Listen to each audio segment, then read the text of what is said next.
جب تک غزوہ احد نہیں ہوئی تھی نا تب تک جو ہے شراب حرام نہیں تھی، پہلے شراب حلال تھی۔ تو غزوہ احد کے بعد جو واقعات پیش آئے ان واقعات میں ایک واقعہ شراب کے حرام ہونے کا بھی ہے۔ تو یہ میں عرض کرتا ہوں کہ شراب کس طرح سے حرام کی گئی۔ یہ اس وقت میرے ہاتھ میں مواہب اللدنیہ یہ کتاب موجود ہے۔ ہجرت کا 4تھا سال تھا۔ امام احمد کی روایت میں ہے کہ حضرت ابو ہریرہ رضی اللہ تعالیٰ عنہ فرماتے ہیں شراب 3 مرحلوں میں حرام ہوئی، 3 حکم آئے تو پھر ٹوٹلی حرام ہوئی، یعنی اکٹھی شراب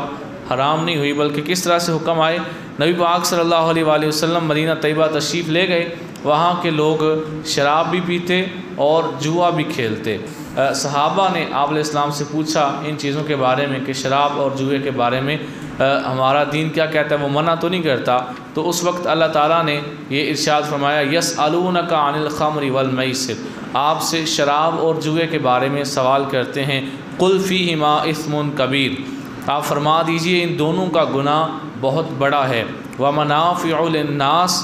وَإِثْمُهُمَا أَكْبَرُ مِن نَفْعِهِمَا، اور لوگوں کے لیے منافع بھی ہے اور ان کا جو گناہ ہے وہ نفع سے زیادہ ہے۔ تو لوگوں نے سوچا کہ اللہ نے ہمیں یہ کہا ہے کہ اس کا فائدہ بھی ہے اور نقصان بھی ہے، لیکن نقصان زیادہ ہے، تو اللہ نے صرف فائدے اور نقصان کا بتایا ہے، اللہ نے یہ نہیں کہا کہ یہ حرام قرار دی گئی ہے، تو لہٰذا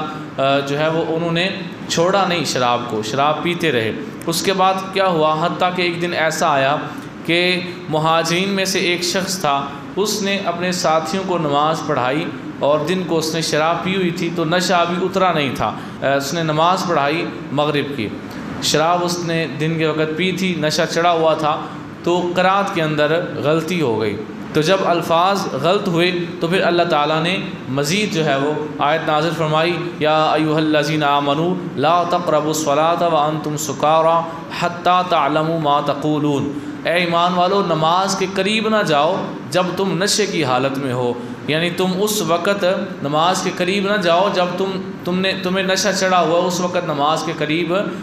نہ جاؤ حتیٰ کہ تم جان لو کہ تم کیا کہتے ہو، یعنی اس وقت نماز کے قریب جاؤ جب تمہیں پتہ ہو کہ تم کیا کہہ رہے ہو۔ اس بندے نے نماز پڑھائی تھی تو اسے نشہ چڑھا ہوا تھا، اسے پتہ ہی نہیں چلا کہ میں کیا پڑھ رہا ہوں۔ اب ذہن میں یہ نہیں سوچنا کہ وہ بندہ کیسا تھا، جی شراب پی کے نماز پڑھ رہا تھا، ارے بھائی جب منع ہی نہیں تھا تو پھر اس میں کیا عیب ہے؟ اب مجھے بتائیں دودھ سوڈا منع نہیں ہے، آپ پی کے نماز پڑھنے لگ جائیں تو کیا کوئی کہے گا کہ بھئی دودھ سوڈا کیوں پی رہے ہو؟ 5 سال کے بعد حکومت گئے جی دودھ سوڈا پینے سے بندے کو کینسر ہو جاتا ہے، مثال دے رہا ہوں نا، ویسے ہوتا نہیں ہے، مثال دے رہا ہوں، ایک پورے ملک میں بین لگ جائے جی دودھ سوڈا پینا ایک جرم ہے۔ اب جو بندہ دودھ سوڈا پی کے نماز پڑھے گا تو پھر آپ کہیں گے بھئی یہ دیکھو ایک ایسی چیز پی کے نماز پڑھ رہا ہے جو کہ کینسر لاتی ہے، تو اس کو ایسا نہیں کرنا چاہیے۔ تو جب تک وہ جرم نہیں ہے، حرام نہیں ہے، تب تک اس میں کوئی عیب نہیں ہے۔ یہاں لوگ بڑا شور مچاتے ہیں جی یہ جو ہے وہ فلاں صحابی کے بارے میں سنیوں کی کتابوں میں لکھا ہوا ہے کہ اس نے شراب پی کے نماز پڑھائی تھی، اس بندے کی توہین ہے۔ بھئی توہین کیسے ہے جب لکھا ہی نہیں ہوا، اسلام نے منع ہی نہیں کیا، یہاں تک کہ قرآن نے بھی یہ نہیں کہا کہ جو ہے وہ شراب تم پہ حرام ہو گئی، اس وقت کی بات ہو رہی جب ابھی حرام نہیں تھی، جب ہو گئی اس کے بعد صحابہ تو صحابہ رہے، کوئی عام سا بھی بندہ، میرے جیسا بھی بندہ اگر شراب پی کے نماز پڑھائے گا تو ہر بندہ کہے گا بھئی اسے صرف ابھی کے لیے مصلی سے پیچھے نہ کرو بلکہ ہمیشہ کے لیے امامت سے ہٹا دو کہ یہ شرابی ہے اور نماز کیسے پڑھاتا ہے۔ تو مطلب یہ ہے کہ یہ اس وقت عیب نہیں تھا جب ابھی حرام ہی نہیں تھی، ٹھیک ہے۔ تو یہ ایک بڑی سمجھنے والی بات ہے کہ اللہ نے جب یہ کہا کہ بھئی نماز کے قریب نہ جاؤ جب تم نشے کی حالت میں ہوتے ہو، اس وقت ابھی شراب حرام نہیں تھی، اللہ یہ کہہ رہا تھا کہ تم ابھی پیتے ہو، میں نے حرام نہیں کی، لیکن اس حالت میں کہ تم نے پی ہوتی ہے اور تمہیں جو ہے وہ ہوش نہیں ہوتا تو نماز نہ پڑھا کرو، اس وقت نماز پڑھو جب تمہیں ہوش آ جائے۔ تو یہ حکم جب نازل ہوا تو اس کے بعد پھر بھی لوگ شراب پیتے رہے، پھر کچھ عرصہ گزرا تو اللہ تعالیٰ نے جو ہے وہ واضح فرما دیا، یا ایھا الذین آمنوا انما الخمر والمیسر والانصاب والازلام رجس من عمل الشیطان فاجتنبوہ لعلکم تفلحون، اے ایمان والو بے شک شراب اور جوا اور بت اور تیروں سے فال نکالنا یہ سب ناپاکی ہیں، یعنی شیطان کے کام ہیں، شیطان کے عمل ہیں، پس تم اس سے بچو تاکہ تم فلاح پا جاؤ۔ تو یہ وہ آیت تھی جس کے بعد واضح طور پر جو ہے وہ حرام قرار دیا گیا۔ کس کس چیز کو؟ شراب کو، جوا کھیلنے کو، فالوں سے تیر نکالنے کو، اور